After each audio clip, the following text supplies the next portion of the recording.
गणनातुनि शारदा सत्कबुलं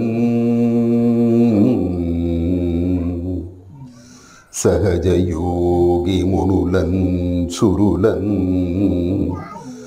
देव ब्राह्मणदन्युनी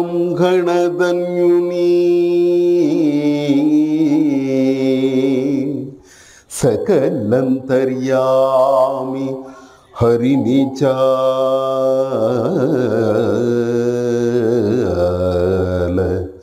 भजिन्तुं सकलंतर्यामि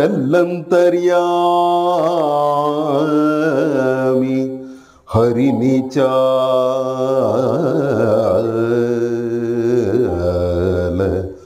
भजिन्तुं।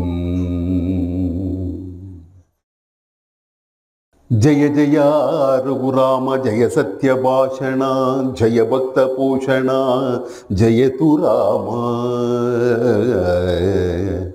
जय नव गुणहार जय सुंदराकार जय सुजन मंदार जयतु राम जय जय पणिशयन जय पक्षिवाहन जय रुक्मिणी नाथ जयतु कृष्ण जय विषकुचपान जय परम पावन जय जय हर विनुत जयतु कृष्ण ಪಟ್ಟುವದಲಕ ನಿನ್ನಾತ್ಮ ಭಟ್ಟಿಯುನ್ನ ಪಟ್ಟುವದಲಕ ನಿನ್ನಾತ್ಮ ಭಟ್ಟಿಯುನ್ನ ರಕ್ಷಕುಡು ನೀವೇ ರಕ್ಷಿಂಚು ರಾಮಕೃಷ್ಣ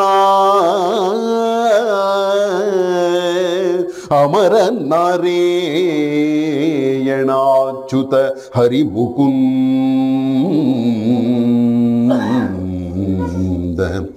ಅಮರ ನಾರಾಯಣಾಚ್ಯುತ ನಾರಾಯಣಾಚ್ಯುತ ನಾರಾಯಣ ನಾರಾಯಣ ನಾರಾಯಣ ನಾರಾಯಣ ನಾರಾಯಣ ನಾರಾಯಣ ನಾರಾಯಣ ನಾರಾಯಣ ನಾರಾಯಣಾಚ್ಯುತ ಅಮರ ನಾರಾಯಣಾಚ್ಯುತ ಹರಿಮುಕುಂದ ಕಲುಷ ಸಂಹರ ಕೈವರ ಪುರವಿಹಾರ ಕಲುಷ ಸಂಹರ ಕೈವರ ಪುರವಿಹಾರ.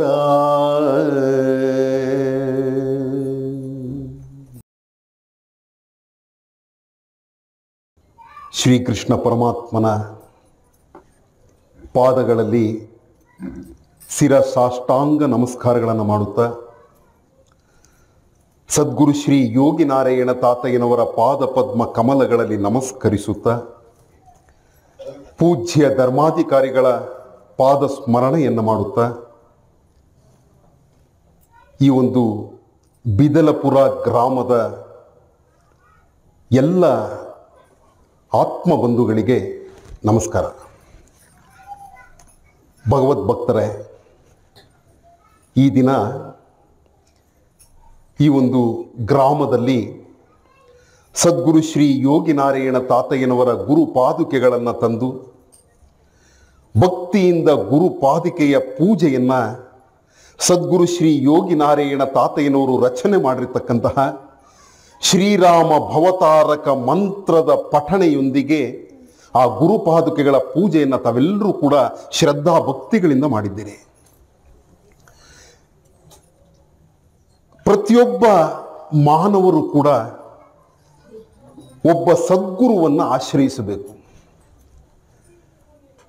ಸದ್ಗುರುಗಳು ಅಂತಂದರೆ ಅವರು ಬೇರೆ ಅಲ್ಲ, ಪರಮಾತ್ಮ ಬೇರೆ ಅಲ್ಲ. ಸದ್ಗುರು ಶ್ರೀ ಯೋಗಿ ನಾರಾಯಣ ತಾತಯ್ಯನವರು ಇದೇ ಒಂದು ಕೈವಾರ ಪ್ರಾಂತ್ಯದಲ್ಲಿ ಜನಿಸಿ ಎಲ್ಲ ಭಕ್ತರಿಗೂ ಕೂಡ ಜ್ಞಾನದ ಬೋಧನೆಯನ್ನು ಕೊಟ್ಟಿರ್ತಕ್ಕಂತಹ ಅವರು. ಭಗವದ್ಭಕ್ತರೇ, ನಾವು ಜೀವನದಲ್ಲಿ ಎಲ್ಲವನ್ನ ಸಂಪಾದನೆ ಮಾಡಬಹುದು. ನಮ್ಮ ಹತ್ರ ಎಷ್ಟೋ ಸಂಪತ್ತಿ ಇರಬಹುದು, ಅದು ಒಂದು ಸೊನ್ನೆ ಇದ್ದ ಹಾಗೆ. ನಮ್ಮ ಹತ್ರ ಅದೆಷ್ಟೋ ಆಸ್ತಿಗಳಿರಬಹುದು, ಅದು ಒಂದು ಸೊನ್ನೆ ಇದ್ದ ಹಾಗೆ. ನಮಗೆ ಎಷ್ಟೋ ಕೀರ್ತಿಗಳು ಬಂದಿರಬಹುದು, ಅದೂ ಕೂಡ ಸೊನ್ನೆ ಇದ್ದ ಹಾಗೆ. ನಮಗೆ ಅದೆಷ್ಟೋ ಪದವಿಗಳು, ಪುರಸ್ಕಾರಗಳು, ಕೀರ್ತಿಗಳು ಬಂದಿರಬಹುದು, ಅದೂ ಕೂಡ ಸೊನ್ನೆ ಇದ್ದ ಹಾಗೆ. ಈ ಸೊನ್ನೆಗಳಿಗೆಲ್ಲ ಬೆಲೆ ಬರಬೇಕು, ಆದರೆ ಆ ಸೊನ್ನೆಗಳ ಪಕ್ಕದಲ್ಲಿ ಒಂದಿರಬೇಕು. ಈ ಒಂದು ಇದ್ರೆ ಮಾತ್ರ ಈ ಸೊನ್ನೆಗಳಿಗೆಲ್ಲ ಬೆಲೆ ಬರುತ್ತೆ ಹೊರತು ಆ ಒಂದೂ ಎಂಬತಕ್ಕಂತಹದ್ದೇ ಸದ್ಗುರು. ಆ ಸದ್ಗುರುಗಳ ಆಶ್ರಯ ಇಲ್ದಿರ ಇದ್ರೆ ಈ ಸೊನ್ನೆಗಳೆಲ್ಲ ಸೊನ್ನೆಗಳಾಗಿ ಉಳಿಯುತ್ತೆ ಹೊರತು ಅಂಕಿಗಳಾಗಲಿಕ್ಕೆ ಸಾಧ್ಯ ಇಲ್ಲ. ಇದಕ್ಕೆಲ್ಲ ಬೆಲೆ ಬರಬೇಕು ಅಂತಂದ್ರೆ ಯಾಕಪ್ಪ ಅಂತಂದ್ರೆ ತಾತಯ್ಯನಂತಹ ಅವರು ಗುರು ಸ್ವರೂಪಿಗಳು. ಅವರು ಹೇಳಿರ್ತಕ್ಕಂತಹ ಚಿಂತನೆಗಳು ಏನಿದೆ ಬಹಳ ಶ್ರೇಷ್ಠವಾಗಿರ್ತಕ್ಕಂತಹ ಚಿಂತನೆಗಳು. ನಾವು ಅದರ ಕಡೆಗೆ ಯೋಚನೆ ಮಾಡಬೇಕು. ನಮ್ಮ ಮನಸ್ಸು, ಬುದ್ಧಿ, ವಿವೇಕವನ್ನು ಅದರ ಕಡೆಗೆ ಗಮನ ಕೊಟ್ಟಾಗ ಮಾತ್ರ ಅದರ ಅರಿವು ನಮಗೆ ಆಗುತ್ತೆ. ಕೈವಾರದ ತಾತಯ್ಯನವರು ಹೇಳ್ತಾರೆ, ಎಂತ ಕಾಲಂಬೈನನು ಎರುಕಲೇಕನು ಜೀವಿ, ಎಂತ ಕಾಲಂಬೈನನು ಎರುಕಲೇಕನು ಜೀವಿ, ಚಚ್ಚಿಪುಟ್ಟು ಚುಂಡು ಚುನು ಸಹಜ ಮುಗನು, ಜನನ ಮರಣములెన్నో జాతులెన్నాయనో, తల్లిదండ్రులు ఎందరో తనువులెన్నో, ఇప్పుడు ధరలోన ఇటువంటి మానవ దేహంబు నిర్మించే మాధవుండు, మునుపటి విదంబున మూర్ఖుడై పోవలదు, మునుపటి విదంబున మూర్ఖుడై పోవలదు, మునుపటి విదంబున మూర్ఖుడై పోవలదు, జగదీశ్వరుని జపము చేసి నీవు పట్టు వదలక పరమందే దృష్టి ఉంచి, చావు పుట్టు లేని సౌఖ్య సంపదల నుండు, ಎಂತ ಕಾಲಂಬೈನನು ಎರುಕಲೇಕನು ಜೀವಿ. ಎಷ್ಟು ಸಮಯವಾದರೂ ಕೂಡ ಈ ಜ್ಞಾನ ಇಲ್ದಿರ, ಆ ಎರುಕ ಅಂದ್ರೆ ಆ ಪ್ರಜ್ಞೆ, ಅರಿವು, ತಿಳುವಳಿಕೆ ಇಲ್ದಿರ ಈ ಒಂದು ಭೂಮಿಯ ಮೇಲೆ ಮತ್ತೆ ಮತ್ತೆ ಹುಟ್ಟು ಸಾವುಗಳಲ್ಲಿ ಈ ಮನುಷ್ಯ ಸಿಕ್ಕಾಕೊಳ್ತಾ ಇದ್ದಾನಪ್ಪ. ಇದರಿಂದ ತಪ್ಪಿಸಿಕೊಳ್ಬೇಕಾದ್ರೆ ಏನು ಮಾಡಬೇಕು? ಎರುಕಲೇಕನು ಜೀವಿ, ಚಚ್ಚಿ ಪುಟ್ಟು ಚುಂಡು ಚುನು ಸಹಜ ಮುಗನು, ಜನನ ಮರಣములెన్నో ಜಾತುಲೆನ್ನಾಯನು, ತಲಿದಂಡ್ರುಲು ಎಂದರೋ ತನುವುಲೆನ್ನು. ಎಷ್ಟು ಜನ್ಮಗಳು ಎತ್ತಿತೋ ಈ ಶರೀರ. ತನುವುಲೆನ್ನು ಅಂದ್ರೆ ಎಷ್ಟು ಶರೀರಗಳಾಯ್ತೋ, ಯಾವ್ಯಾವ ಜೀವಿಗಳಲ್ಲಿ ಹೋಗಿ ಇದು ಜನ್ಮವನ್ನ ತೆಗೆದುಕೊಳ್ತೋ ಗೊತ್ತಿಲ್ಲ ಕಣಪ್ಪ. ಎಷ್ಟು ಜನ ತಂದೆ ತಾಯಿಗಳಾದರೂ, ಎಷ್ಟು ಜನ ಜಾತಿಗಳು ಎಷ್ಟಾಯ್ತೋ. ಅಯ್ಯ, ಇದರ ಅರಿವು ಮಾಡ್ಕೊಳ್ಳಪ್ಪ. ఇప్పుడు ధరలోన ఇటువంటి మానవ దేహంబు నిర్మించే మాధవుండు. ಪರಮಾತ್ಮನ ಕೃಪೆಯಿಂದ ಇವತ್ತಿನ ದಿನ ಈ ಮಾನವ ಜನ್ಮ ಬಂದಿದೆ ಕಣಪ್ಪ. ಈಗ ನೀನು ಸಾರ್ಥಕವನ್ನು ಮಾಡ್ಕೋ. ಈ ಮಾನವ ಜನ್ಮದಲ್ಲಿ ನೀನು ಸಾರ್ಥಕವನ್ನು ಮಾಡಿಕೊಳ್ಳಿಲ್ಲ ಅಂತಂದ್ರೆ ಇನ್ಯಾವ ಜೀವರಾಶಿಗಳಲ್ಲಿ ಹುಟ್ಟಿದ್ರೂ ಕೂಡ ನೀನು ಈ ಜನ್ಮವನ್ನು ಸಾರ್ಥಕ ಮಾಡಿಕೊಳ್ಳಿಕ್ಕೆ ಸಾಧ್ಯ ಇಲ್ಲ. ಈಗ ಪರಮಾತ್ಮನ ಕೃಪೆಯಿಂದ ಇಂತಹ ಮಾನವ ಜನ್ಮ ಬಂದಿದೆ. ಈ ಜನ್ಮದಲ್ಲಿ ನೀನು ಸಾರ್ಥಕತೆಯನ್ನು ಪಡ್ಕೋ ಅಂತ ಹೇಳಿ ತಾತಯ್ಯನವರು ಎಚ್ಚರಿಕೆಯನ್ನು ಕೊಡ್ತಾ ಇದ್ದಾರೆ. ಗುರುಗಳು ಏನಪ್ಪ ಮಾಡ್ತಾರೆ ಅಂತಂದ್ರೆ ಎಚ್ಚರಿಕೆ ಕೊಡ್ತಾರೆ. ಯಾಕೆ ಅಂತಂದ್ರೆ ನಾವು ಪ್ರಾಪಂಚಿಕತೆಯಲ್ಲಿ ಈ ಮೋಹ ಪಾಶಗಳಲ್ಲಿ ನಾವು ಸಿಕ್ಕಾಕೊಂಡ್ಬಿಟ್ಟಿರ್ತೀವಿ. ಇದರಿಂದ ಎಚ್ಚೆತ್ತುಕೊಳ್ಳಬೇಕಾದ್ರೆ ಎಚ್ಚರಿಕೆಯನ್ನು ನೀಡ್ತಕ್ಕಂತಹ ಅವ್ರು ಯಾರಪ್ಪ ಅಂದ್ರೆ ಗುರುಗಳು. ಅದಕ್ಕೋಸ್ಕರವಾಗಿನೇ ನಮಗೆ ನಮ್ಮಲ್ಲಿ ಇರ್ತಕ್ಕಂತಹ ಎಲ್ಲದಕ್ಕೂ ಕೂಡ ಬೆಲೆ ಬರಬೇಕು ಅಂತಂದ್ರೆ ಆ ಗುರುಗಳು ಆಶ್ರಯ ನಿನಗೆ ಇರಬೇಕಪ್ಪ. ಸದ್ಗುರುಗಳಂತಹ ಅವರು, ಸದ್ಗುರು ಶ್ರೀ ಯೋಗಿ ನಾರಾಯಣ ತಾತಯ್ಯನಂತಹ ಒಬ್ಬ ಸಂತರಿದ್ದರೆ ಆ ಪ್ರಾಂತ್ಯವೆಲ್ಲವೂ ಕೂಡ ಬೆಳಕಾಗತ್ತೆ. ಅಂತಹ ತಾತಯ್ಯನವರು ಹೇಳಿರ್ತಕ್ಕಂತಹ ಮಾತು ಮುನುಪಟಿ ವಿದಂಬುನ ಮೂರ್ಖುಡೈ ಪೋವಲದು ಅಂತಂದ್ರು. ಹಿಂದೆ ಎಷ್ಟೋ ಜನ್ಮಗಳಲ್ಲಿ ನೀನು ಮೂರ್ಖನಾಗಿ ಹೋಗ್ಬಿಟ್ಟಿದ್ದೀಯಪ್ಪ, ಈಗ ಮೂರ್ಖ ಆಗಬೇಡ. ಎಷ್ಟೋ ಜನ್ಮಗಳಿಂದ ನೀನು ಮೂರ್ಖನಾಗಿ ಹೋಗಿದ್ದೀಯಾ, ಆದರೆ ಈ ಜನ್ಮದಲ್ಲಿ ಈಗ ಸಿಕ್ಕಿರ್ತಕ್ಕಂತಹ ಮಾನವ ಜನ್ಮದಲ್ಲಿ ಮೂರ್ಖನಾಗಬೇಡ ಕಣಪ್ಪ. ಮುನುಪಟಿ ವಿದಂಬುನ ಮೂರ್ಖುಡೇ ಪೋವಲದು. ಯಾಕೆ ಅಂತಂದ್ರೆ ಒಬ್ಬ ಸಂತರು ನಾವು ಏನಂತ ಕರಿತೀವಿ? ಕೈವಾರದ ತಾತಯ್ಯ ಅಂತ ಕರಿತೀವಿ. ತಾತಯ್ಯ ಅಂತಂದ್ರೆ ಏನಪ್ಪ ಅಂತಂದ್ರೆ ಮೊಮ್ಮಕ್ಕಳು ಹೋಗ್ತಾರೆ, ಮಕ್ಕಳು ಹೋಗ್ತಾರೆ. ತಾತ ಏನು ಮಾಡ್ತಾನೆ? ಒಳ್ಳೆಯ ವಿಚಾರಗಳನ್ನು ಹೇಳಿ ಅವನ ಮನಸ್ಸು ದುಃಖದಲ್ಲಿದ್ದರೂ ಕೂಡ ಸಾಂತ್ವನವನ್ನು ಕೊಟ್ಟು ಅವನಿಗೆ ಒಂದು ಮಾರ್ಗವನ್ನು ತೋರಿಸ್ತಕ್ಕಂತಹವರು ತಾತಯ್ಯ. ಅಂತಹ ತಾತಯ್ಯನವರು, ಕೈವಾರದ ತಾತಯ್ಯನವರು. ಯಾಕೆ ಅಂತಂದ್ರೆ ಮುಂದೆ ಏನಾಗುತ್ತೋ, ಹಿಂದೆ ಏನಾಗಿದೆಯೋ ಅದೆಲ್ಲವೂ ಕೂಡ ಅವರಿಗೆ ಗೊತ್ತು, ಅವರಿಗೆ ಅರಿವಿದೆ. వెనక చూతామంటే ఏటి నిండా నీళ్లు, ముందు చూతామంటే ముండ్లు శాన, ఎగసిపోయిన వాడు ఎంత సుజ్ఞాನಯ ನಾದ ಬ್ರಹ್ಮಾನಂದ ನಾರಾಯಣ ಕವಿ. ಹಿಂದೆ ನೋಡೋಣ ಅಂತಂದ್ರೆ ಒಂದು ಸರೋವರದ ತುಂಬಾ ನೀರಿದೆ, ಮುಂದೆ ಯಾದರೂ ನೋಡೋಣ ಅಂತಂದ್ರೆ ಮುಳ್ಳುಗಳಿದೆ ಕಣಪ್ಪ. ಇದ್ದ ಕಡೆಗೆ ಹಾರಿಕೊಂಡು ಹೋದಂತಹ ಅವನು ಎಂತ ಸುಜ್ಞಾನಿ ಕಣಪ್ಪ ಅಂತ ಹೇಳಿ ತಾತಯ್ಯನವರು ಹೇಳ್ತಾರೆ. ಈ ಸುಜ್ಞಾನಿ ಆಗಬೇಕಾದ್ರೆ, ಹಾರಬೇಕಾದ್ರೆ ಏನು ಬೇಕು? ರೆಕ್ಕೆಗಳು ಬೇಕು. ಈ ರೆಕ್ಕೆಗಳು ಎಂಬತಕ್ಕಂತಹದ್ದೇ ಸದ್ಗುರು ಶ್ರೀ ಯೋಗಿ ನಾರಾಯಣ ತಾತಯ್ಯನವರು ನೀಡಿರ್ತಕ್ಕಂತಹ ಈ ಒಂದು ಭವತಾರಕ, ಶ್ರೀರಾಮ ಭವತಾರಕ ಮಂತ್ರ. ಹಿಂದೆ ಏನು ಸಂಚಿತ ಕರ್ಮಗಳಿದೆಯೋ ಏಟಿನಿಂದ ನೀಳು ಅಂತಂದ್ರೆ, ಈ ಸಂಚಿತ ಕರ್ಮಗಳು ನಮ್ಮ ಮೂಟೆ ಏನಿದೆಯೋ ನಮಗೆ ಕಣ್ಣಿಗೆ ಕಾಣೋದಿಲ್ಲ. ಈ ಕರ್ಮದ ಮೂಟೆ ಏನಿದೆಯೋ ನಮಗೆ ಗೊತ್ತಿಲ್ಲ. ಮುಂದು ಸೂತಾಮಂಟೆ ಮುಂಡ್ಲು ಶಾನ, ಮುಂದೆ ಇರ್ತಕ್ಕಂತಹದ್ದು ಆಗಾಮಿ ಕರ್ಮಗಳು ಅದು ಏನಿದೆಯೋ ಅದು ನಮಗೂ ಗೊತ್ತಿಲ್ಲ. ಅದಕ್ಕೋಸ್ಕರವಾಗಿ ಇದ್ದ ಕಡೆಯೇ ಹಾರಿ ಹೋದಂತಹ ಅವನು ಸುಜ್ಞಾನಿನಪ್ಪ.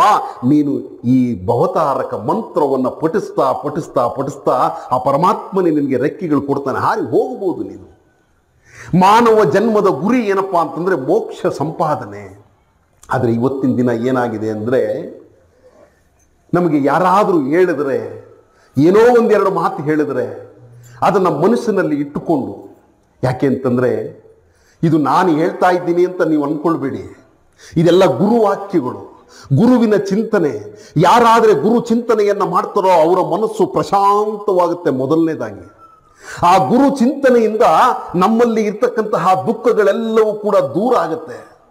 ಗುರು ಚಿಂತನೆಯಿಂದ ನಮ್ಮಲ್ಲಿ ಇರ್ತಕ್ಕಂತಹ ದ್ವಂದ್ವಗಳು, ಸಂಶಯಗಳೆಲ್ಲವೂ ಕೂಡ ದೂರ ಆಗುತ್ತೆ. ಗುರು ಚಿಂತನೆಯಿಂದ ನಮ್ಮ ಆತ್ಮ ಪ್ರಕಾಶವಾಗುತ್ತೆ.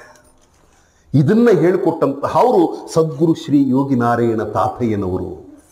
ಈಗ ಒಂದು ಚಿಕ್ಕ ಮಗು ಇದೆ ಅಂತ ಇಟ್ಕೊಳ್ಳಿ. ಈ ಚಿಕ್ಕ ಮಗು ಇದ್ದರೆ ಆ ಮಗುವಿಗೆ ₹1 ಪೆಪ್ಪರ್ಮೆಂಟ್ ಕೊಟ್ಟರೆ ಅದು ಸಂತೋಷ ಪಡುತ್ತೆ. ಇನ್ನು ಸ್ವಲ್ಪ ದೊಡ್ಡದಾಯಿತು, ಆಗ ₹10 ಆಟೋ ಸಾಮಾನು ಕೊಟ್ಟರೆ ಅದಕ್ಕೆ ಸಂತೋಷವಾಗುತ್ತೆ. ಇನ್ನೂ ಸ್ವಲ್ಪ ದೊಡ್ಡದಾಯಿತು, ಒಂದು ₹100 ಸಾಮಾನು ಬೇಕು. ಇನ್ನೂ ಸ್ವಲ್ಪ ದೊಡ್ಡದಾಯಿತು, ಯುವಕ ಆಯಿತು, ಯೌವನ ಬಂತು, ಆಗ ಇನ್ನೊಂದು ರೀತಿಯ ಆಸೆಗಳು ಹುಟ್ಟುಕೊಳ್ಳುತ್ತೆ. ಹೀಗೆ ಪ್ರತಿಯೊಬ್ಬ ಮನುಷ್ಯನಿಗೂ ಕೂಡ ಒಂದಾದ ಮೇಲೆ ಒಂದಾದ ಮೇಲೆ ಒಂದಾದ ಮೇಲೆ ಆಸೆಗಳು ಹುಟ್ಕೊಳ್ತಾ ಹೋಗುತ್ತೆ.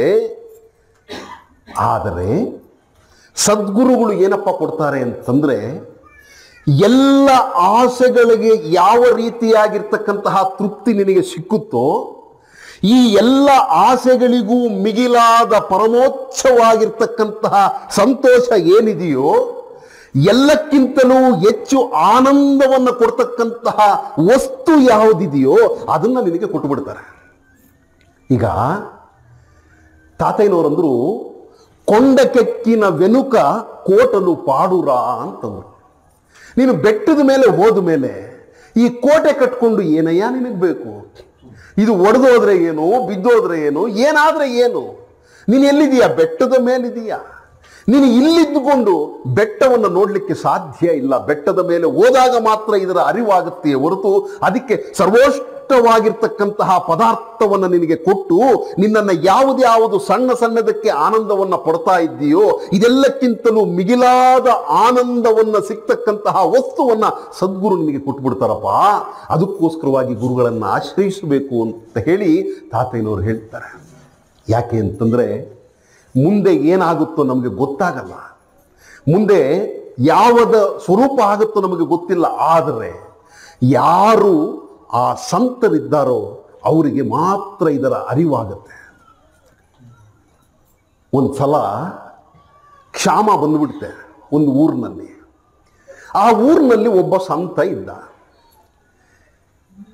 ಕ್ಷಾಮ ಬಂದುಬಿಟ್ಟಿದೆ. 1 ವರ್ಷ ಆಯಿತು, 2 ವರ್ಷ, ಒಂದು 3-4 ವರ್ಷ ಆದರೆ ಕ್ಷಾಮ ಅಂತೀವಿ. 2-3 ವರ್ಷ ಮಳೆ ಬರಲಿಲ್ಲ ಅಂದರೆ ಅದು ಕ್ಷಾಮ. 5-6 ವರ್ಷ ಆಗೋಯ್ತು, ಮಳೆ ಇಲ್ಲ. ಮಳೆ ಇಲ್ಲ, ಎಲ್ಲರೂ ಮನೆಯಲ್ಲಿ ಇದ್ದಂತಹ ದವಸ ಧಾನ್ಯ ಕಾಳು ಎಲ್ಲ ಮುಗಿದು ಹೋಯಿತು. ಆದರೆ ಆ ಊರಿನಲ್ಲಿ ಇದ್ದಂತಹ ಒಬ್ಬ ಸಂತನ ಅವನ ಒಂದು ಕುಟೀರದಲ್ಲಿ ಒಂದು 3-4 ಮೂಟೆಯಷ್ಟು ಧಾನ್ಯ ಇಟ್ಕೊಂಡಿದ್ದಾನೆ. ಯಾರು ಬಂದರೂ ಕೂಡ ಒಂದು ಕಾಳು ಅವನು ಕೊಟ್ಟಿಲ್ಲ. ಊರಿನವರೆಲ್ಲ ಅಂದ್ಕೊಳ್ತಾರೆ, ಏನಪ್ಪಾ ಇಷ್ಟು ದುರಾಸೆ, ಇಂತಹ ಸಂತ ಅಂತ ಹೇಳ್ತಾನೆ, ಇವನಿಗಿಷ್ಟು ದುರಾಸೆ, ನಮ್ಮ ಊರಿಗೆ ಕ್ಷಾಮ ಬಂದಿದೆ, ಯಾರ ಮನೆಯಲ್ಲೂ ಕೂಡ ಏನೂ ಇಲ್ಲವಲ್ಲ, ಉಣ್ಣೋದು ಹೆಂಗೆ, ನಾವು ಬದುಕೋದು ಹೆಂಗೆ ಅಂತಕ್ಕಂತಹ ಒಂದು ಚಿಂತನೆ ಬಂತು. ಊರಿನವರೆಲ್ಲ ಒಬ್ಬೊಬ್ಬರೇ ಅಂದ್ಕೊಳ್ತಾ ಇದ್ದಾರೆ, ಏನಪ್ಪಾ ನಮ್ಮ ಮನೆಯಲ್ಲಿ ಇವತ್ತಾಗೋಯ್ತು, ನಮ್ಮ ಮನೆಯಲ್ಲಿ ಇವತ್ತಾಗೋಯ್ತು. ಆದರೆ ಆ ಸಂತನ ಹತ್ರ ಇದೆಯಪ್ಪ ರಾಗಿ, ಆ ಸಂತನ ಹತ್ರ ಧಾನ್ಯ ಇಟ್ಕೊಂಡಿದ್ದಾನಲ್ಲಪ್ಪ, ಅವನು ಯಾರಿಗೂ ಕೂಡ ಹಸಿವು ಆಗ್ತಾ ಇದ್ರು ಕೂಡ ಒಂದೇ ಒಂದು ಕಾಳು ಕೊಡ್ತಾ ಇಲ್ವಲ್ಲ, ಎಂತಹ ಸ್ವಾರ್ಥಿ ಆತ ಅಂತ ಹೇಳಿ ಊರಿನವರೆಲ್ಲ ಮಾತಾಡ್ಕೊಳ್ತಾ ಇದ್ದಾರೆ. ಆಗ ಯಾರಾದರೂ ಬಂದು ಅದನ್ನು ಎತ್ಕೊಳ್ಳೋಕೆ ಬಂದರೂ ಕೂಡ ಆ ಸಂತ ಇಲ್ಲಪ್ಪ ನಾನು ಕೊಡೋದಿಲ್ಲ, ಹೋಗಂತ ಕಳಿಸ್ತಾ ಇದ್ದ. 6 ವರ್ಷಗಳು ಮುಗಿತು. ಬಹಳ ರಭಸವಾಗಿರ್ತಕ್ಕಂತಹ ಮಳೆ ಬಂತು. ಎಲ್ಲರೂ ಕೂಡ ರಸ್ತೆಯಲ್ಲಿ ಬಂದು ಕುಣಿದು ಕುಪ್ಪಳಿಸಿದರು. ಮಾರನೇ ದಿನ ಎಲ್ಲರೂ ಹೊಲಗಳನ್ನು ಉಳುಮೆ ಮಾಡಿದರು. ಎಲ್ಲ ಉಳುಮೆ ಆಯಿತು, ಎಲ್ಲ ಆಯಿತು. ಬಂದು ನೋಡ್ತಾರೆ, ಯಾರ ಮನೆಯಲ್ಲೂ ಹಾಕಲಿಕ್ಕೆ ಕಾಳಿಲ್ಲ, ಬಿತ್ತನೆ ಮಾಡಲಿಕ್ಕೆ ಕಾಳಿಲ್ಲ. ಆಗ ಸಂತ ಊರಿನವರೆಲ್ಲ ಕರೆದನಂತೆ, ಅಯ್ಯ, ಮುಂದೆ ಒಂದಲ್ಲ ಒಂದು ದಿನ ಮಳೆ ಬಂದೇ ಬರುತ್ತೆ ಅಂತಕ್ಕಂತಹದ್ದು ನನಗೆ ಗೊತ್ತು. ನಿಮ್ಮ ಹತ್ರ ಕಾಳುಗಳೆಲ್ಲ ಮುಗಿದೋಗುತ್ತೆ ಅನ್ನೋದು ಗೊತ್ತು. ಈ ಕಾಳು ನನಗೋಸ್ಕರ ನಾನು ಇಟ್ಕೊಂಡಿಲ್ಲಯ್ಯ, ನನ್ನನ್ನು ಸ್ವಾರ್ಥಿ ಸ್ವಾರ್ಥಿ ಸ್ವಾರ್ಥಿ ಅಂತ ಹೇಳಿ ನೀವೆಲ್ಲ ಕೂಡ ಪ್ರತಿನಿತ್ಯ ಅಂದ್ಕೊಳ್ತಾ ಇದ್ದೀರಿ. ಅದನ್ನು ಕೇಳ್ಕೊಂಡು ನಾನು ಸುಮ್ಮನೆ ಇದ್ದೆ. ತಗೊಂಡೋಗ್ರಯ್ಯ, ನಿಮ್ಮ ಹೊಲಗಳಲ್ಲಿ ಬಿತ್ತನೆ ಮಾಡ್ರಿ, ಚೆನ್ನಾಗಿ ಬೆಳೆ ಬೆಳೀರಿ ಅಂತ ಹೇಳಿ ಖುಷಿಯಾಗಿ ಎಲ್ಲರಿಗೂ ಕೂಡ 3 kg 4 kg ಎತ್ತಿ ಅದೆಲ್ಲ 4 ಮೂಟೆನನ್ನು ಕೂಡ ಎಲ್ಲರಿಗೂ ಕೂಡ ಅವನು ಹಂಚಿಬಿಟ್ಟ. ಇದು ಸಂತರು. ಮುಂದೆ ಆಗ್ತಕ್ಕಂತಹದ್ದು ಏನು ಅಂತಕ್ಕಂತಹದ್ದು ನಮ್ಮ ಅರಿವಿಗೆ ಇರಲ್ಲ. ನಾವು ಉಳುಮಾನವರು, ನಮಗೆ ಏನು ಗೊತ್ತು. ಆದರೆ ಒಬ್ಬ ಸಂತನಿಗೆ, ಒಬ್ಬ ಜ್ಞಾನಿಗೆ, ಒಬ್ಬ ಯೋಗಿಗೆ ಮಾತ್ರ ಇದರ ಅರಿವಿದೆ. ಅದಕ್ಕೆ ಕೈವಾರದ ತಾತಯ್ಯನವರನ್ನ ಕಾಲಜ್ಞಾನಿ, ಕೈವಾರದ ತಾತಯ್ಯ ಅಂತೀವಿ. ಕಾಲಜ್ಞಾನಿ ಅಂತಂದ್ರೆ ಕಾಲದ ಅರಿವು ಇರ್ತಕ್ಕಂತಹವನು.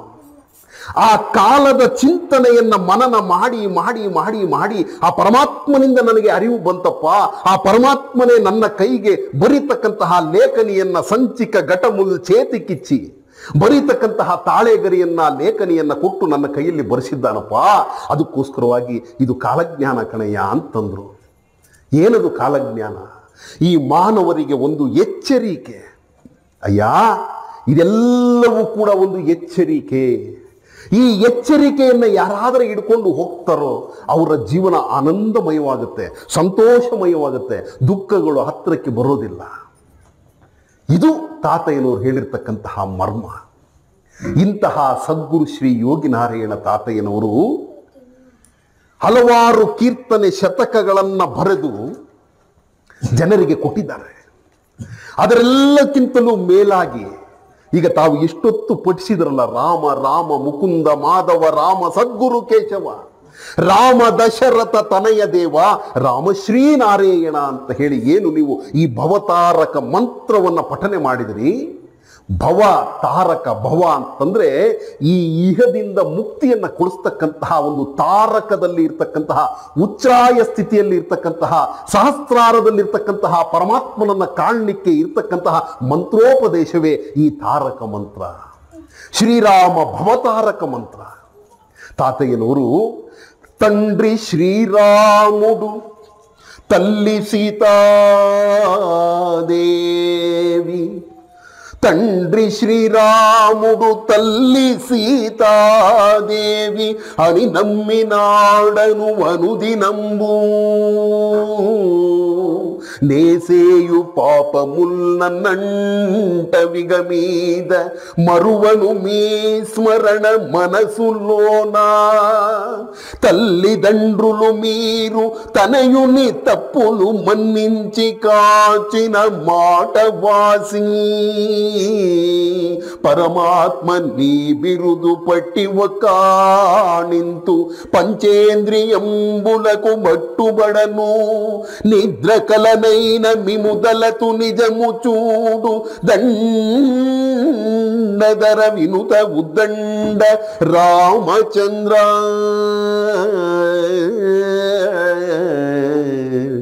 దండధర వినుత ఉద్దండ రామచంద్ర. తండ్రి శ్రీరాముడు తల్లి సీతాదేవి అని ನಮ್ಮಿನಾಡನು ಅನುದಿನಂಬು. ತಂದೆ ಶ್ರೀರಾಮಚಂದ್ರ ತಾಯಿ ಸೀತಾಮಾತೆ ಅಂತ ಹೇಳಿ ನಂಬಿರ್ತಕ್ಕಂತಹವನು ನಾನು ಕಣಪ. నేసేయు పాపముల్ నన్నంటవిగ మీద మరువను మీ ಸ್ಮರಣ ಮನಸ್ಸುಲೋನ. ನಿನ್ನ ಸ್ಮರಣೆಯನ್ನು ನನ್ನ ಮನಸ್ಸಿನಲ್ಲಿ ನಾನು ಮರೆಯೋದಿಲ್ಲ ಅಂತಂದ್ರು. ಇವತ್ತಿನ ದಿನ ನಾವು ಬಾಹ್ಯವಾಗಿ ಮಂತ್ರವನ್ನು ಜಪ ಮಾಡ್ತಾ ಇದ್ದೇವೆ. ಇದು ಬರ್ತಾ ಬರ್ತಾ ಬರ್ತಾ ಬರ್ತಾ ನಿಮ್ಮ ಮನಸ್ಸುಗಳಲ್ಲಿ ನಡೆಯಬೇಕು. ಇದು ಬಹಳ ಮಹತ್ವವಾಗಿರ್ತಕ್ಕಂತಹದ್ದು. ಒಂದು ಸಾಲು 18 ಅಕ್ಷರ, ಇನ್ನೊಂದು ಸಾಲು 18 ಅಕ್ಷರ ಇದೆ. ಇದನ್ನು ನೀವು ಹೇಳ್ತಾ ಹೇಳ್ತಾ ಹೇಳ್ತಾ ಮನಸ್ಸಿನಲ್ಲಿ ಇದು ಪಕ್ವವಾಗಬೇಕು. ಪ್ರತಿ ಸಾರಿಯೂ ಕೂಡ ಇದು ನಿಮ್ಮ ಮನಸ್ಸಿನಲ್ಲಿ ನೀವೇನೇ ಕೆಲಸ ಮಾಡ್ತಾ ಇದೆ, ಊರ ಕುಂಡೆಡಿ ವೇಳ ಉದ್ಯೋಗమున వేళ నిద్రపోయే వేళ భద్రముగను మనసు చెదుర నీక మధుమురాంతకు మీద భక్తి నిలపినవాడు ಭಾಗವತುಡು ಅಂತಂದ್ರು. ಯಾರು ಸದಾಕಾಲ ಪರಮಾತ್ಮನ ಸ್ಮರಣೆಯನ್ನು ಮನಸ್ಸಿನಲ್ಲಿ ಮಾಡ್ತಾ ಇರ್ತಾನೋ ಅವನು ಭಾಗವತರಪ್ಪ ಅಂದ್ರು.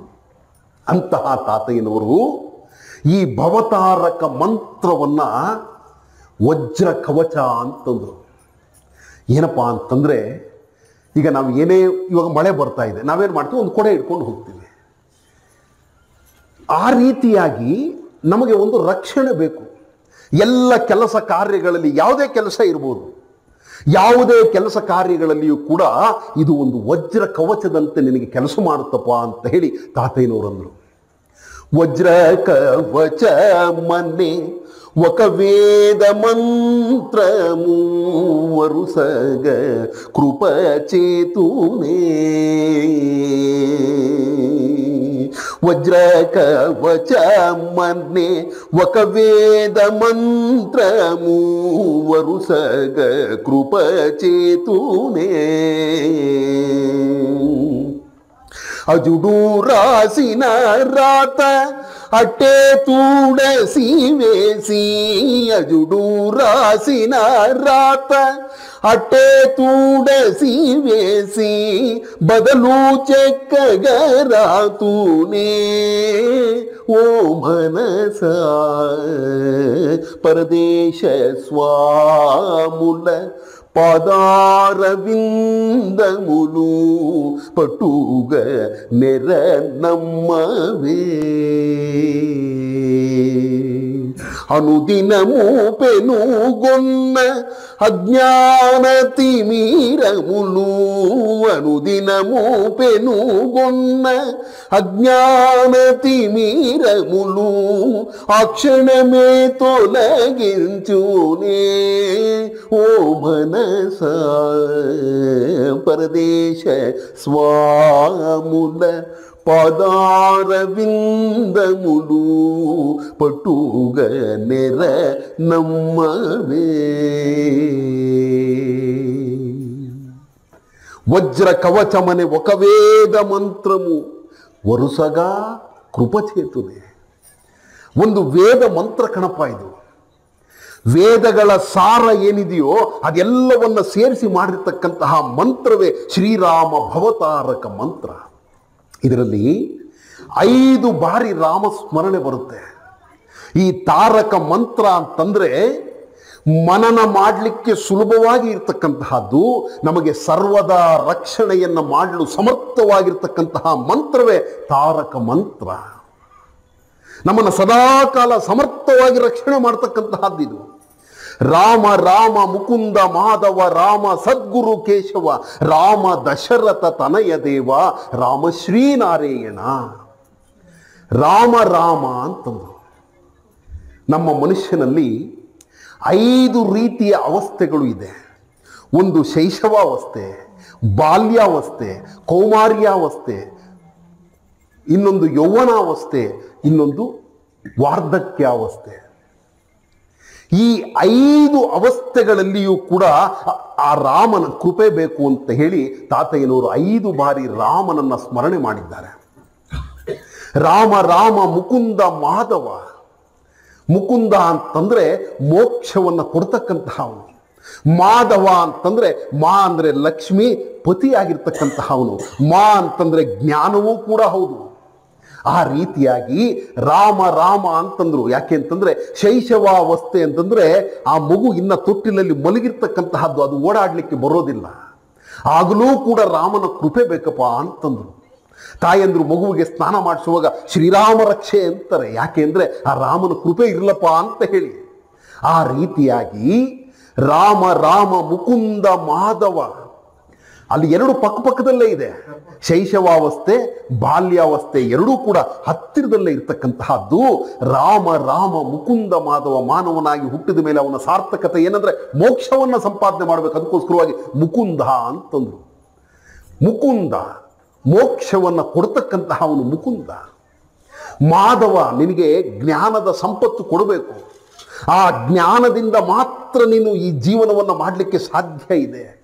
ಯಾಕಪ್ಪ ಅಂತಂದ್ರೆ ನಮಗೆ ಎಷ್ಟೇ ಸಂಪತ್ತಿರ್ಬೋದು, ಏನೇ ಇರಬಹುದು, ಆದರೆ ಅದನ್ನು ಸರಿಯಾದ ರೀತಿಯಲ್ಲಿ ಉಪಯೋಗ ಮಾಡತಕ್ಕಂತಹ ಜ್ಞಾನ ನಮಗೆ ಇಲ್ಲ ಅಂತಂದ್ರೆ ಎಲ್ಲ ಕೂಡ ವ್ಯರ್ಥವಾಗಿ ಹೋಗುತ್ತೆ. ಆ ಜ್ಞಾನವನ್ನು ಕೊಡ್ತಕ್ಕಂತಹ ಅವನು ರಾಮನಪ್ಪ. ಅದಕ್ಕೋಸ್ಕರವಾಗಿ ರಾಮ ರಾಮ ಮುಕುಂದ ಮಾಧವ ಅಂತಂದ್ರು. ಇನ್ನು ಮುಂದೆ ಬರ್ತಕ್ಕಂತಹದ್ದು ಕೌಮಾರಾವಸ್ಥೆ. ಆಗ ಆ ಗುರುವಿನ ಬಳಿಗೆ ಹೋಗಬೇಕು. 5ನೇ ವರ್ಷ 6 ವರ್ಷ ಆದ ತಕ್ಷಣವೇ ಒಂದು ಶಾಲೆಗೆ ನಾವು ಮಕ್ಕಳನ್ನು ಕಳಿಸ್ತೀವಿ. ಯಾಕೆಂದ್ರೆ ತಂದೆ ತಾಯಿಗಳು ಜನ್ಮವನ್ನು ಕೊಡ್ತಾರೆ, ಆದರೆ ಗುರುಗಳು ಅವನನ್ನು ತಿದ್ದಿ ಒಂದು ರೂಪನ್ನು ಕೊಡ್ತಾರೆ. ಒಂದು ಕಲ್ಲನ್ನು ಕೆತ್ತನೆ ಮಾಡಿದ್ರೆ ಈ ಅನವಶ್ಯಕವಾಗಿರ್ತಕ್ಕಂತಹ ಆ ಕಲ್ಲುಗಳನ್ನು ತೆಗೆದ್ರೇ ಒಂದು ಶಿಲ್ಪಿ ಆಗೋದು. ಆ ಕೆಲಸವನ್ನು ಗುರು ಮಾಡ್ತಾನಪ್ಪ. ಅದಕ್ಕೋಸ್ಕರವಾಗಿ ಗುರುಗಳ ಹತ್ರಕ್ಕೆ ಹೋಗು, ಗುರುಗಳನ್ನು ಆಶ್ರಯಿಸು. ನಿನ್ನ ಮನಸ್ಸಿನಲ್ಲಿ ಅಂತರಂಗದಲ್ಲಿ ಒಂದು ಗುರುವನ್ನು ನೀನು ಸ್ಥಾಪನೆ ಮಾಡ್ಕೋ. ಆ ಗುರು ಕೊಟ್ಟಿರ್ತಕ್ಕಂತಹ ವಾಕ್ಯಗಳನ್ನು ಪಠನೆ ಮಾಡು. ಅತಿ ದಯಾಪರುಡೈನ ಆತ್ಮರಾಮುಡು ಗುರು,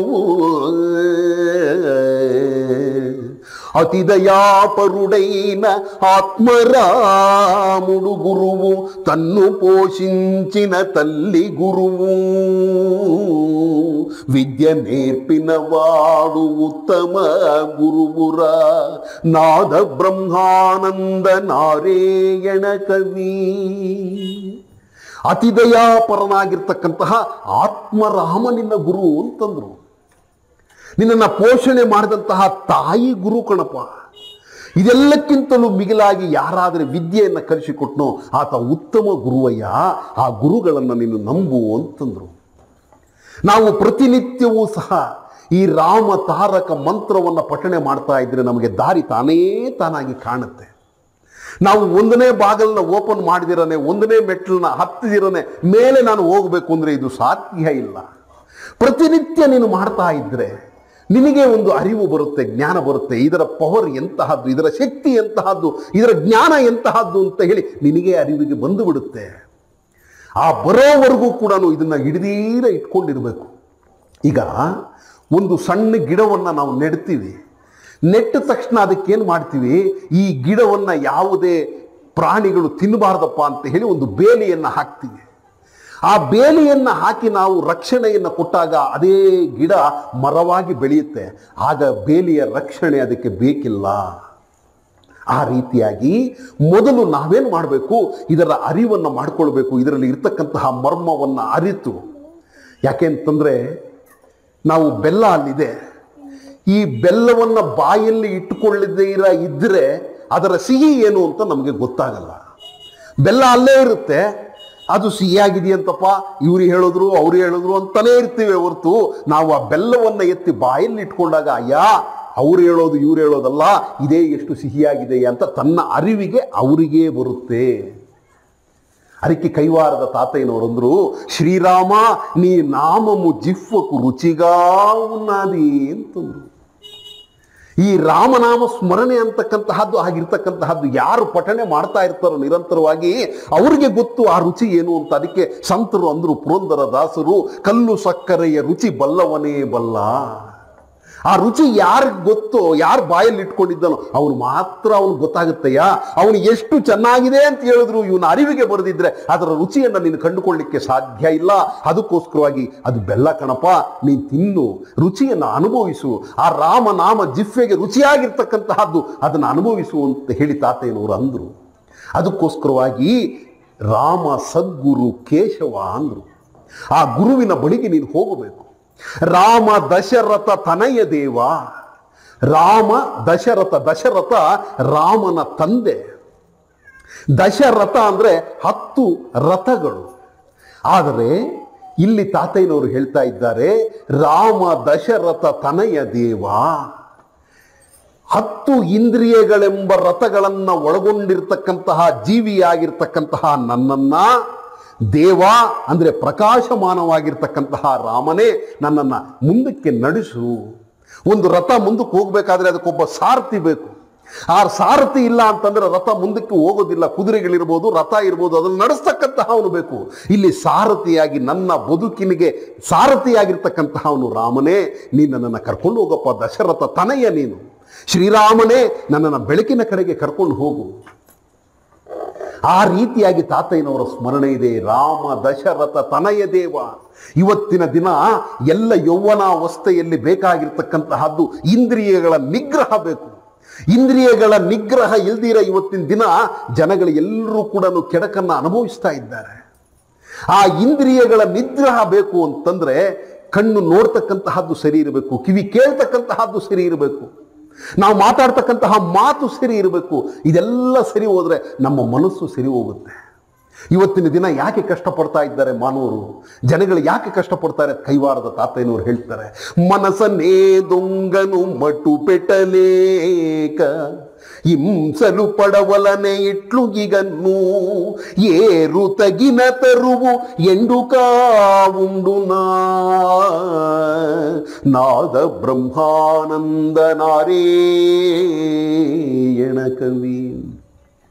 ಮನಸ್ಸು ಎಂಬತಕ್ಕಂತಹ ಕಳ್ಳನನ್ನು ಹಿಡಿದಿಡೋದಕ್ಕೆ ಆಗದಿರ ಪ್ರಪಂಚದಲ್ಲಿ ಈ ರೀತಿಯಾಗಿರ್ತಕ್ಕಂತಹ ಕಷ್ಟಗಳನ್ನೆಲ್ಲ ಪಡ್ತಾ ಇದ್ದಾರೆ. ಬೇರು ಕಡಿದಿರ್ತಕ್ಕಂತಹ ಮರ ಹಸಿರಾಗಿರೋದಕ್ಕೆ ಸಾಧ್ಯ ಇಲ್ಲಪ್ಪ, ಅದು ಒಣಗಿ ಹೋಗಲೇಬೇಕು. ಆ ಬೇರು ಎಂಬತಕ್ಕಂತಹದ್ದು ಮನುಷ್ಯನಲ್ಲಿ ಮನಸ್ಸು. ಈ ಮನಸ್ಸು ಚೆನ್ನಾಗಿರಬೇಕಾದ್ರೆ ಇಂದ್ರಿಯಗಳು ಚೆನ್ನಾಗಿರಬೇಕು. ಈ ಇಂದ್ರಿಯಗಳು ಚೆನ್ನಾಗಿರಬೇಕು, ಸರಿಯಾದ ದಾರಿಯಲ್ಲಿ ಇಂದ್ರಿಯಗಳು ನಡೆಯಬೇಕಾದ್ರೆ ಈ ರಾಮನ ಕೃಪೆ ಬೇಕು. ಅದಕ್ಕೋಸ್ಕರವಾಗಿ ರಾಮ ದಶರಥ ತನಯ ದೇವ, ರಾಮಶ್ರೀ ನಾರಾಯಣ. ನಾರಾಯಣ ಸ್ವಾಮಿ, ನಿನ್ನಲ್ಲಿ ನನ್ನನ್ನು ಸೇರಿಸಿಕೊ. ಇದು ನೀನು ಎಷ್ಟೇ ಪೋಷಣೆ ಮಾಡಿದರು, ಎಷ್ಟೇ ಮೃಷ್ಟಾನ್ನ ಭೋಜನವನ್ನು ಪ್ರತಿನಿತ್ಯ ಕೊಡ್ತಾ ಇದ್ರೂ ಕೂಡ ಈ ಶರೀರ ಸುಕ್ಕುಗಟ್ಟೋದನ್ನು ನಿಲ್ಲಿಸಲಿಕ್ಕೆ ಯಾರಿಂದಲೂ ಸಾಧ್ಯ ಇಲ್ಲ. ಇದು ಒಂದಲ್ಲ ಒಂದು ದಿನ ಹೋಗ್ತಕ್ಕಂತಹದ್ದೇ. ನಾವೆಲ್ಲ ಹುಡುಗರಾಗಿದ್ದಾಗ ಬುಗುರಿ ಆಡಿಸ್ತಾ ಇದ್ವಿ. ಆ ಚಾಟಿನ ಚೆನ್ನಾಗಿ ಸುತ್ತೋದು, ಆ ಬುಗುರಿನ ಬಿಡೋದು. ನನ್ನ ಬುಗುರಿ ಜಾಸ್ತಿ ತಿರುಗುತ್ತೆ, ನನ್ನ ಬುಗುರಿ ಜಾಸ್ತಿ ಸಿಗುತ್ತೆ ಅಂತ ಎಲ್ಲರೂ ಅಂದುಕೊಳ್ಳೋದು. ಆದರೆ ಎಷ್ಟು ತಿರುಗಿದ್ರೂ ಕೂಡ 1 ಸುತ್ತೋ 2 ಸುತ್ತೋ ಹೆಚ್ಚಾಗಿ ತಿರುಗಬಹುದೇ ಹೊರತು ಅದು ಬಿದ್ದೋಗದೆ. 1 ಸುತ್ತೋ 2 ಸುತ್ತೋ ತಿರುಗಬಹುದು ಹೆಚ್ಚಾಗಿ, ಆದರೆ ಅದು ಕೂಡ ಬಿದ್ದೋಗದೆ, ಅದು ತಿರುಗ್ತಾನೆ ಇರಲಿಕ್ಕೆ ಸಾಧ್ಯ ಇಲ್ಲ. ಹಾಗೆಯೇ ಮಾನವ ಜನ್ಮನೂ ಕೂಡ ಒಂದಲ್ಲ ಒಂದು ದಿನ ಕೊನೆಯಾಗತ್ತೆ. ಅವತ್ತಿನ ದಿನ ನಿನ್ನ ಆತ್ಮ ಪಶ್ಚಾತ್ತಾಪ ಪಡುತ್ತೆ, ಏನಯ್ಯ ನಿನ್ನೊಳಗಡೆ ನಾನು ಬಂದಿದ್ನಲ್ಲ, ಇಷ್ಟು ದಿನ ನಾನು ನಿನ್ನ ಜೊತೆ ಇದ್ದೆ, ನನ್ನ ಸಂತೋಷಕ್ಕೋಸ್ಕರವಾಗಿ ನೀನು ಏನೂ ಮಾಡಲಿಲ್ವಲ್ಲಪ್ಪ, ಇವತ್ತು ನಾನು ನಿನ್ನನ್ನು ಬಿಟ್ಟು ಹೋಗ್ತಾ ಇದ್ದೀನಯ್ಯ. ನೆಂಟ ನೀನಗಲಿದೊಡೆ ಹೊಣ ಎಂಟೆಯಲ್ಲಿ ಮುಚ್ಚುವರು. ನೀನು ನೆಂಟ ಯಾರು ಬಂದು ಸೇರ್ಕೊಂಡಿದ್ದಾನೆ ನನ್ನೊಳಗಡೆ ಆತ್ಮ, ಈ ನೆಂಟ ಅಗಲಿದೊಡೆ ಆತನು ಬಿಟ್ಟು ಹೋದ ಮೇಲೆ ಒಣ ಎಂಟೆಯಲ್ಲಿ ಮುಚ್ಚಿಬಿಡ್ತಾರೆ ಕಣಯ್ಯ. ಅವನು ಇರೋವಾಗ ಅವನನ್ನು ಸಂತೋಷಪಡಿಸು, ಆನಂದಪಡಿಸು, ಆತ್ಮಾನಂದಪಡಿಸು. ತಾತಯ್ಯನವರು ಕೊಟ್ಟಂತಹ ವಸ್ತು ಯಾವುದಂದ್ರೆ ಇದು ಆತ್ಮಾನಂದದ ವಸ್ತುವನ್ನು ನಿನಗೆ ಕೊಟ್ಟರು. ಈ ವಸ್ತು ಎಂತಹ ವಸ್ತು ಅಂದ್ರೆ ಎಲ್ಲ ಶಿಖರಗಳಿಗೂ ಹೆಚ್ಚಿನದಾಗಿರ್ತಕ್ಕಂತಹ ಹಿಮಾಲಯ ಪರ್ವತ ಏನಿದೆಯೋ ಅಂತಹ ಎತ್ತರದ ವಸ್ತುವನ್ನ ತಾತಯ್ಯನವರು ನಿನಗೆ ಕೊಟ್ಟರು. ನೀನು ಚಿಕ್ಕ ಚಿಕ್ಕದಕ್ಕೆಲ್ಲ ಆಸೆ ಪಡ್ಲಿಕ್ಕೆ ಹೋಗಬೇಡ, ಆತ್ಮಾನಂದವನ್ನು ಅನುಭವಿಸು, ನಿನ್ನ ಒಳಗಡೆ ಇರ್ತಕ್ಕಂತಹ ನೆಂಟನನ್ನ ಸಂತೋಷಪಡಿಸು, ಆನಂದವಾಗಿ ಇಟ್ಟುಕೋ ಅಂತ ಹೇಳಿ ಈ ಶ್ರೀರಾಮ ಭವತಾರಕ ಮಂತ್ರವನ್ನು ಕೊಟ್ಟಿದ್ದಾರೆ. ಇದೊಂದು ಅಲೌಕಿಕವಾದ ಚಿಂತನೆಯ ಮಂತ್ರ. ಇದು ಲೌಕಿಕ ಅಲ್ಲ. ತಾತಯ್ಯನವರು ಒಂದು ಕಡೆ ಹೇಳ್ತಾರೆ, ಆತ್ಮಶೋಧ ಕುಲೈನ ಹರಿಭಕ್ತುలకు ಎರುಕ ವಿನ್ನವಾರೀಕೆಲ್ಲ ಈ ಗುಟ್ಟು ತಿಳಿಯದು. ಇದು ಗುಟ್ಟಪ್ಪ, ಇದು ಮರ್ಮ ಕಣಯ್ಯ. ಇದನ್ನು ನಾನು ನಿನಗೆ ಎಲ್ಲ ಸುಳಿದು ಕೊಡ್ತಾ ಇದ್ದೇನೆ. ನೀನು ಶೋಧನೆ ಮಾಡ್ತಕ್ಕಂತಹ ಅಗತ್ಯ ಇಲ್ಲ. ఇది కళ్ళ కాదు యోగులు కని విని ఇహమున శోధించరయ్య. మీరు నారాయణ వర కవనములు గురుదేవుని ಪಾದಮಾಣೆ ಇದು ಗುರಿ ತಪ್ಪದು. ಗುರುದೇವನ ಮೇಲೆ ಪಾದದ ಮೇಲೆ ಆಣೆ ಇಟ್ಟು ಹೇಳ್ತಾ ಇದ್ದೀನಯ್ಯ, ಇದು ಗುರಿ ತಪ್ಪಲ್ಲ. ಇದನ್ನ ನಂಬಿ ನಂಬಿ ನಂಬಿ ನಮ್ಮವಲೆ ನಾರಾಯಣ ಸ್ವಾಮಿ ಸದ್ಗುರುನಿ ಕರುಣಾ ಕಟಾಕ್ಷಮುನ ಕಡತೇರವಲೆನು. ಆ ನಾರಾಯಣ ಸ್ವಾಮಿ ಗುರುವನ್ನ ನಂಬಬೇಕು, ಅವರ ದೋಣಿಯಲ್ಲಿ ಕೂತ್ಕೊಳ್ಬೇಕು. ಈ ಭವಸಾಗರದ ಸಾಗರವನ್ನು ದಾಟ್ತಾ ಆ ಕಡೆ ದಡಕ್ಕೆ ತೇಲಿ ಹೋಗ್ಬಿಡ್ಬೇಕು. ಅಂತಹ ಗುರುಗಳ ಈ ಒಂದು ಗುರುಪಾದುಕೆಯನ್ನ ಇವತ್ತಿನ ದಿನ ಶ್ರೀಕೃಷ್ಣ ಯತೀಂದ್ರ ಸತ್ಸಂಗ ಸೇವಾ ಸಮಿತಿಯವರು, ವಿಜಯಪುರದವರು, ಎಲ್ಲ ಗ್ರಾಮಗಳಿಗೆ ಹೋಗಿ ಮನೆ ಮನೆಗೂ ಹೋಗಿ ಈ ರೀತಿಯಾಗಿರ್ತಕ್ಕಂತಹ ಒಂದು ಚಿಂತನೆ, ಗುರು ಚಿಂತನೆಯನ್ನು ಮಾಡ್ರಪ್ಪ ಅಂತ ಉತ್ತೇಜನ ಮಾಡ್ತಾ ಇದ್ದಾರೆ. ಇಂತಹ ಒಂದು ಕಾರ್ಯವ ಪ್ರತಿ ಗ್ರಾಮಗಳಲ್ಲಿ ನಡಿಬೇಕು. ಒಂದು ಗ್ರಾಮದಲ್ಲಿ ಒಂದು ನಡೆದರೂ ಕೂಡ ಆ ಗ್ರಾಮ ಎಲ್ಲ ಸುಭಿಕ್ಷೆ ಆಗುತ್ತೆ. ಆ ಗ್ರಾಮದಲ್ಲೆಲ್ಲ ಗುರುಕೃಪೆ ಬರುತ್ತೆ. ಆ ಗುರುಗಳ ಚಿಂತನೆ ಅಂದರೆ ಅದು ಸಾಮಾನ್ಯವಾದದ್ದಲ್ಲ, ನಮ್ಮ ಕಣ್ಣಿಗೆ ಕಾಣಿಸೋದಿಲ್ಲ. ಅದು ನಾವು ಉಸಿರಾಡ್ತಾ ಇದ್ದೀವಿ, ಗಾಳಿ ಕಾಣಿಸುತ್ತೆಯೇ ನಮಗೆ? ಉಸಿರಾಟ ನಡೀತಾ ಇದೆ, ಯಾವುದ್ರ ಮೂಲಕ? ಗಾಳಿ ಮೂಲಕ ನಡೀತಾ ಇದೆ. ಹಾಗೇನೆ ಗುರುಗಳು, ಸದ್ಗುರು ಶ್ರೀ ಯೋಗಿನಾರಾಯಣ ತಾತಯ್ಯನವರ ಸ್ಮರಣೆ ಅಂದರೆ ಆ ಗಾಳಿ ಇದ್ದ ಹಾಗೆ. ಯಾವ ರೀತಿಯಾಗಿ ಗಾಳಿಯನ್ನು ನಾವು ಸೇವನೆ ಮಾಡ್ತಾ ಮಾಡ್ತಾ ಮಾಡ್ತಾ ನಮ್ಮ ಜೀವ ಕಾಪಾಡ್ಕೊಳ್ತೀವೋ, ಹಾಗೆ ಗುರುಗಳ ಸ್ಮರಣೆ ಮಾಡ್ತಾ ಮಾಡ್ತಾ ಮಾಡ್ತಾ ನಮ್ಮ ಗ್ರಾಮವೆಲ್ಲವೂ ಕೂಡ ಸ್ವಚ್ಛವಾಗ್ತಾ ಹೋಗುತ್ತೆ. ಅದರ ಅರಿವು ನಮಗೆ ಬರಬೇಕು.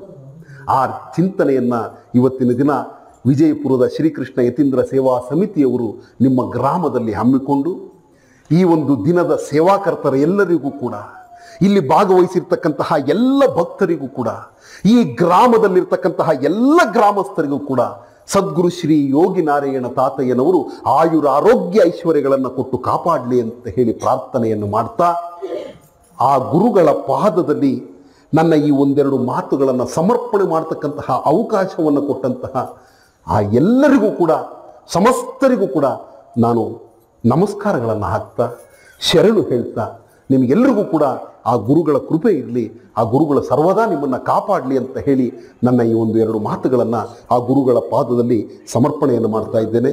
ಎಲ್ರಿಗೂ ಒಳ್ಳೆಯದಾಗಲಿ. ನಮಸ್ಕಾರ. ಓಂ ನಾರಾಯಣ.